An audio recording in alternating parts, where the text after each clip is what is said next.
জামায়াতের মাসুদ ভাইকে নিয়ে ভাইটা কি কথাগুলো বলতেছে, কথাগুলো শুনুন। মাসুদ সাহেব 24 ঘন্টা আলটিমেটাম দিয়েছে নোয়াখালী সন্ত্রাসীদেরকে গ্রেফতার করার জন্য। আমি মাসুদ সাহেবকে অনুরোধ করবো যে আপনি আগে গিয়ে সত্যিকার অর্থে ঘটনাটা জেনে আসুন। সেদিন যখন ধর্মচর্চার নামে, তালিমের নামে জামায়াতের নেতাকর্মীরা মসজিদে এবং মুসলমানদের সর্বোচ্চ বড় স্থানে গিয়ে তাদের রাজনৈতিক সভা সমাবেশ অনুষ্ঠান করে, যখন তাদের রাজনৈতিক এজেন্ডা বাস্তবায়নের জন্য মসজিদকে ব্যবহার করে, তখন এলাকাবাসী, এলাকার ধর্মপ্রাণ মুসলমান এবং বিএনপির কিছু নেতাকর্মী এসে বাধা দেয় যে না, আপনারা আমাদের ধর্ম নিয়ে এভাবে খেলা করতে পারবেন না, আপনারা ধর্মকে ব্যবহার করে নিজেদের রাজনৈতিক সভা সমাবেশ, ধর্মীয় সর্বোচ্চ বড় স্থানে ইউজ করতে পারবেন না, এবং আপনাদের রাজনৈতিক এজেন্ডা বাস্তবায়নের জন্য আমাদের ধর্মকে এইভাবে ব্যবহার করতে পারবেন না। যখন এরকম কথাবার্তা এলাকাবাসী, ধর্মপ্রাণ মুসলমান এবং বিএনপি নেতাকর্মীরা বলল, তখন জামায়াতের নেতাকর্মীরা বিএনপি সেই নেতাকর্মীদের উপরে সন্ত্রাসী হামলা চালালো।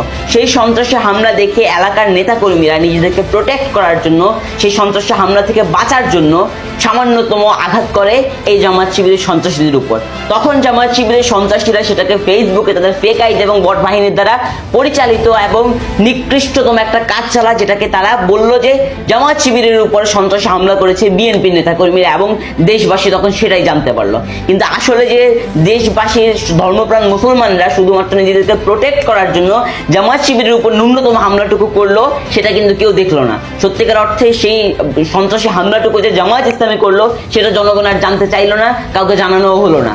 তো মাসুদ সাহেব যখন নিজেরা অপরাধ করে, এখন ধর্মপ্রাণ মুসলমানদেরকে অপরাধী করে, তাদেরকে সন্ত্রাসী বানিয়ে এখন তাদের গ্রেফতারের কথা বলে, তখন আমি মাসুদ সাহেবকে সাবধান আবারও করতে চাই যে দ্রুত সময়ের মধ্যে আপনারা যদি সাবধান না হন, দেশের মানুষ অলরেডি আপনাদের ক্যারেক্টার বুঝে গেছে, দেশের মানুষ জামায়াতের চরিত্র বুঝে গেছে। 71-এর জামায়াত এবং 24-এর জামায়াতের সঙ্গে এখন দেশের মানুষ সম্পূর্ণভাবে মিল করতে পারতেছে, দেশের মানুষ সম্পূর্ণভাবে এদের ক্যারেক্টারটুকুকে বুঝে ফেলছে। সুতরাং মাসুদ সাহেব, আপনি যে সকল কাজ করতেছেন, যে সকল আলটিমেটাম দিচ্ছেন, এগুলো যদি অবিলম্বে বন্ধ না করেন, আপনার হদিস পাওয়া যাবে না আগামীতে।